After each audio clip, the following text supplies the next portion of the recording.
Hai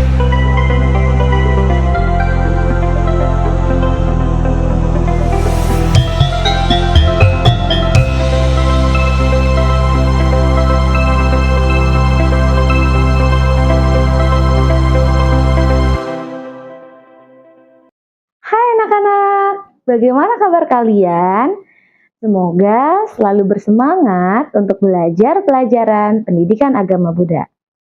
Kali ini kita akan belajar tentang menghadapi ketidakpastian dengan ketenangan. Materi ini penting dipelajari agar kita dapat mengetahui cara menghadapi ketidakpastian dalam hidup dengan cara yang tenang. Sudah siap belajar?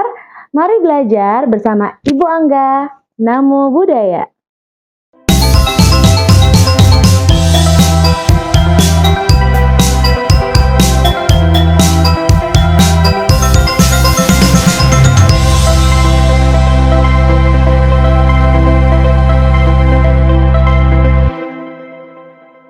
Anak-anak, sebelum mulai belajar, mari kita amati gambar berikut ini.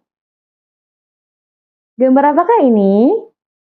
Ya, ini adalah contoh nyata perubahan. Sebagai manusia, kita mengalami perubahan dari kecil menjadi dewasa, dari usia muda menjadi usia tua. Ini semua adalah contoh nyata ketidakkekalan yang kita alami. Dalam agama Buddha, terdapat 3 ciri kehidupan.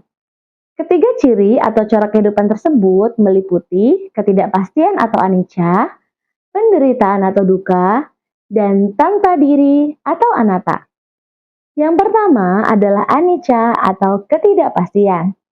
Anicca berarti sifat sementara dari segala sesuatu. Tidak ada yang tetap atau kekal di dalam dunia ini. Menurut ajaran Buddha, segala sesuatu, mulai dari benda mati sampai makhluk hidup, mengalami proses perubahan yang tidak terhindarkan. Misalnya, seperti cuaca yang berubah, bunga mekar dan layu, manusia lahir dan mati, dan kesadaran anicca ini mengajarkan kita untuk tidak terlalu melekat pada hal-hal yang bersifat sementara, dan untuk tidak terlalu kecewa ketika perubahan itu terjadi. Yang kedua adalah duka atau penderitaan. Kata duka berasal dari bahasa Pali yang secara harfiah dapat diterjemahkan sebagai penderitaan, kesedihan, atau ketidakpuasan. Duka tidak hanya merujuk pada penderitaan fisik atau emosional atau mental, tetapi juga mencakup ketidakpuasan yang lebih mendalam terhadap kondisi keberadaan manusia, seperti penuaan, penyakit, dan kematian. Yang ketiga, anatta atau tanpa diri. Kata anatta berasal dari bahasa Pali yang secara harfiah berarti tidak ada ego atau tidak ada diri. Anatta mengajarkan bahwa tidak ada substansi yang merupakan diri yang kekal di dalam individu. Artinya, tidak ada inti yang tetap dari saya yang terpisah dari proses mental dan fisik yang terus berubah. Diri saya, baik fisik maupun mental, tidak ada yang selalu tetap atau kekal. Semuanya berproses terus-menerus. Fisik dan mental terus mengalami proses perubahan atau ketidakpastian. Mari kita simak kisah mengenai Ratu Kema. Ratu Kema merupakan istri utama dari Raja Bimbisara. Ia sangat cantik namun memiliki sifat yang sangat sombong.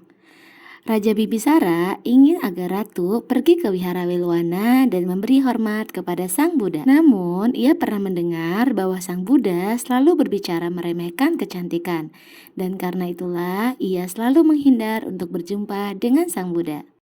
Raja mengerti sikap istrinya kepada Sang Buddha. Lalu ia pun memerintahkan grup musiknya untuk menyanyikan lagu pujian tentang wihara Welwana. Welwana tempat yang sangat menyenangkan dan suasana damai dan sebagainya. Mendengar lagu tersebut, Ratu Kema menjadi tertarik untuk pergi ke wihara Welwana. Ratu Kema pun memutuskan untuk pergi ke wihara tersebut.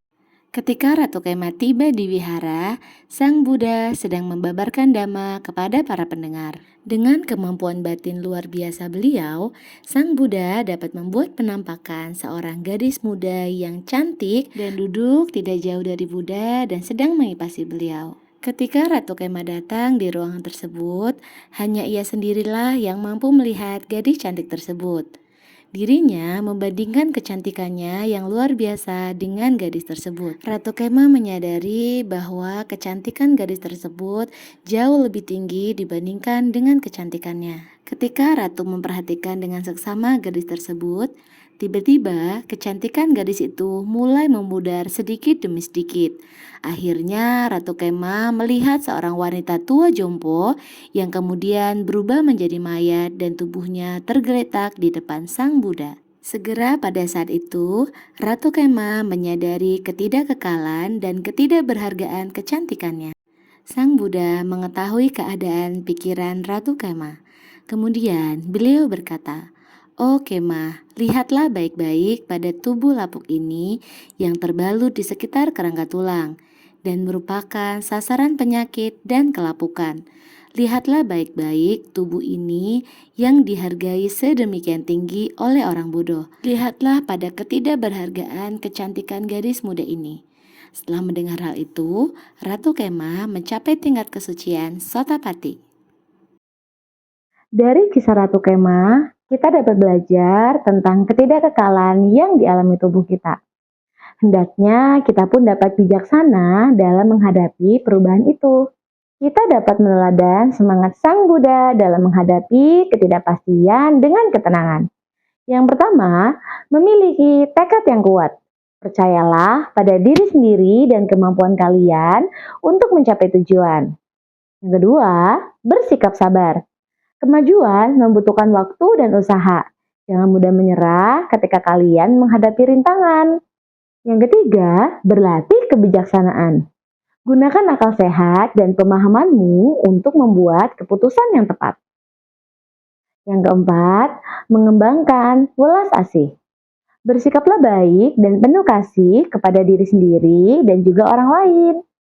Yang kelima, bermeditasi. Meditasi dapat membantu kalian untuk fokus, tenang, dan mendapatkan wawasan yang baru. Ini adalah akhir dari pembelajaran hari ini. Apakah kalian sudah memahami materi hari ini? Jika belum, silakan tonton ulang video ini dan sampai berjumpa pada video selanjutnya. Sabe sata bawantu sukitata, semoga semua makhluk berbahagia. Sadu, sadu, sadu. Namo Buddhaya.